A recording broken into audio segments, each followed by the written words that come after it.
The first generation wireless, 1G, was voice. The second generation, 2G, allowed both talk and text. The third generation, 3G, the internet, in a limited way. And today's technology, 4G, completed that digital migration. But if anyone tells you that they know the details of what 5G is going to become, run the other way.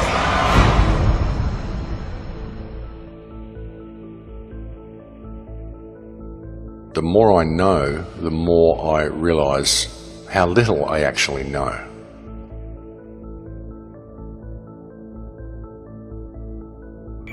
I have to tell people 5G is a killer. I'm Mark Steele, anybody who hasn't heard me. I'm a weapons systems head-up display expert, one of the leading experts in the world.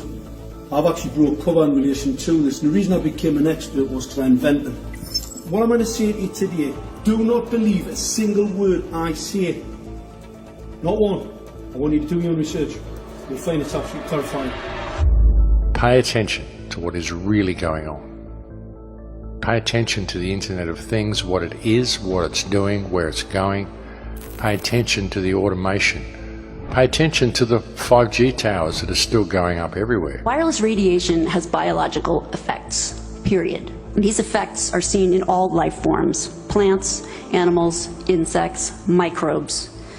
In humans, we have clear evidence of cancer now. There is no question. It's very important that people always look at both sides, and as positive as what the right hand is offering you, always to pay attention to what the left hand is doing.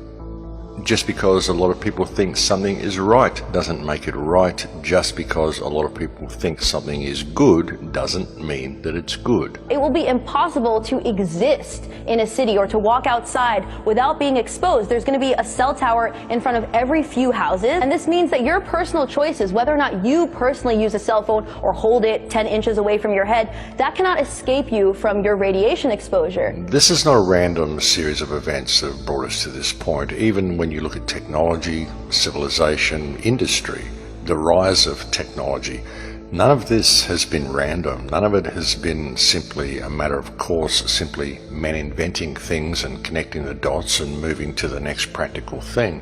All of it has been done by design to lead us to a certain point.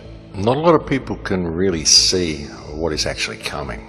It's about to become a very, very different world, folks. This is a very, very disruptive technology. Very disruptive in as much as it's going to disrupt the way we live our normal lives if we allow it to be rolled out and if we abide by the parameters that the government's putting in place with this technology. You know, and by around 2030, well, it's all going to be complete. Everyone's going to be in a complete lockdown. And the kids, as I've said so many times, the kids that are growing up through this system now will have no reference point for what the world once was. They'll have no reference point for what freedom even possibly looked like. They simply won't have the concept of it because it won't be anything they've ever experienced. And with 5G, I mean, what people need to understand with it is that it's all military-grade technology. It's not just about monitoring. It's not just about social crediting. It's not just about surveillance. It's also about crowd control. It's about mood control. It's about emotional control. There are so many patents, so many US patents, so many DARPA patents that show the incredible amount of psychological manipulation you can do through electromagnetic radio waves. And not just psychological control, but also physical control. I mean, it's control at all levels that you can think of, folks. It's right across the spectrum. We've seen experiments with MIT where they've injected nanotechnology into rats and they've been able to switch the genes of the rats on and off using radio waves to operate the nanotechnology.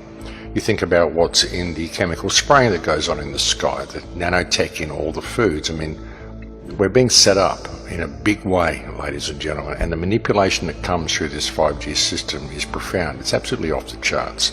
It's way beyond what many people are considering. You have the capability of manipulating vast sections of population, targeted areas of population, or targeting people individually, targeting crops individually, biology individually. You think about the nanotech, it's in everything. So anything that the nanotech is in can be manipulated through this 5G system. And the nanotech is in everything. They spray the nanotech in the skies, they put nanotech in the food, even with what we flush down through our drains in our own homes. Gets passed on down through the water system, so you see this in the food chain, and there's nanotech in the food that we're eating and nanotech in the stuff that we're washing down the drains, and of course it ends up in the river system, it ends up in the fish, ends up in the algae, ends up in everything. With all of the stuff that they're feeding us about fast communications and good downloads and good connection speeds and all of this sort of stuff, that's the secondary application of all of it, or even the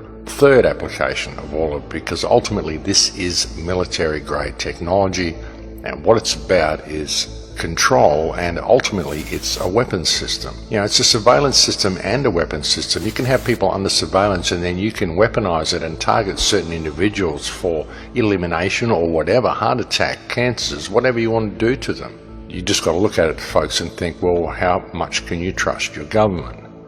Can you really trust these people? Look what they've done to the world so far, and that's who is rolling this system out, apparently for our benefit. When you look at the internet, you look at what it's becoming something that we never wanted.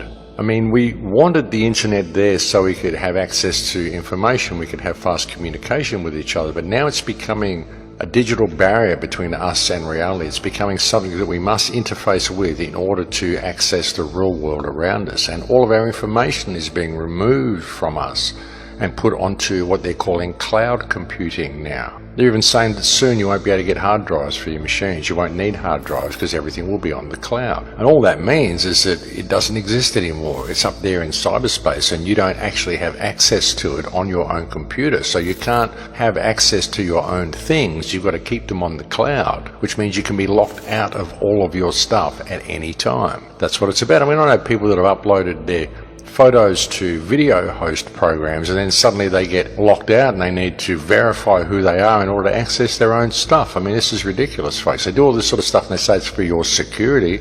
We're locking you out of the system because you've changed location for the day, and so we don't think you're who you are, so we need access to all your devices and your cell phones and everything we can get to try to track you and triangulate you and get everything we can on you before we're going to let you have access to your own things again. That's what they do, and they call it security.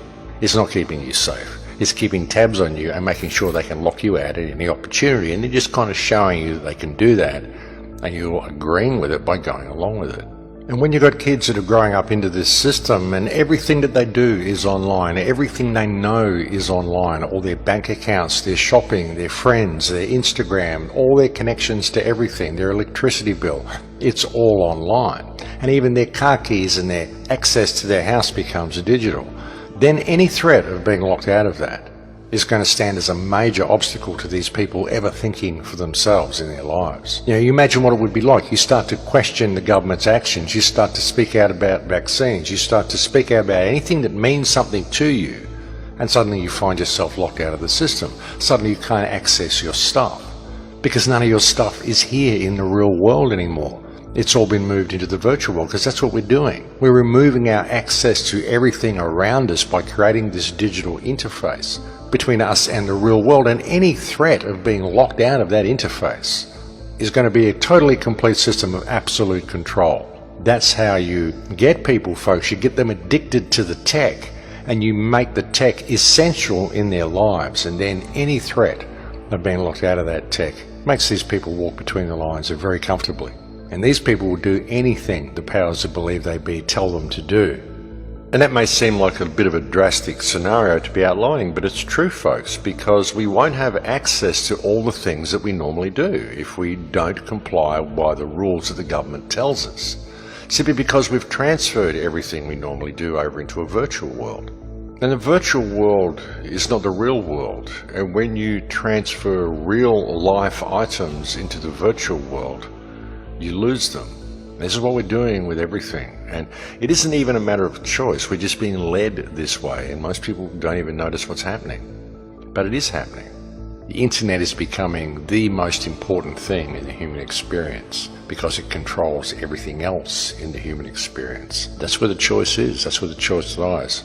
The choice lies with us every day by what we do with that which is available to us and how we choose to operate in the real world. And as I've often said, folks, I don't own a credit card and I don't take a smartphone with me anywhere. When I go out, I don't do any of that stuff. So you don't need to have these devices. I can post all these clips to YouTube. I can watch all the other video clips that people post. I can do all these things.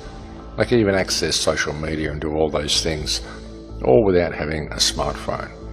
So we really need to think about the choices that we are making. The decision is with us, and it's always been with us.